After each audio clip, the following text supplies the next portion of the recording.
সামুরাতি এভাবে দৃশ্যপটে এলো যেন একটি জলপরি পানি থেকে ভেসে উঠেছে। সামুরাতি বিস্ময়কর এক নৃত্যের তালে তালে পণ্ডিতের একেবারে কাছে চলে আসে। তার ঠোঁটের কোণে মুচিয়ে হাসি খেলা করছে। নৃত্যের ছন্দে এগিয়ে এসে পণ্ডিতের সামনে বাঁকিয়ে প্রণাম করে। রঙিন ফানুসের বাহারি আলোয় নর্তকী সামুরাতির নৃত্যে পণ্ডিত বিমোহিত হয়ে গেছে।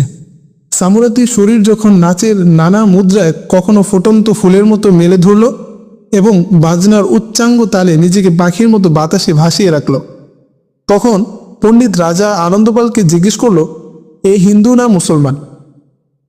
মুসলমান, জবাব দিল রাজা আনন্দপাল। মুসলমান তরুণীদেরকেই এ পেশায় আমরা ব্যবহার করি।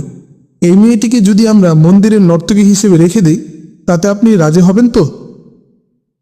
এর পরিবর্তে আপনি চাইলে আমি 100 নর্তকী দিতে পারি। এই মেয়েটি আমার খুবই প্রিয়। হ্যাঁ,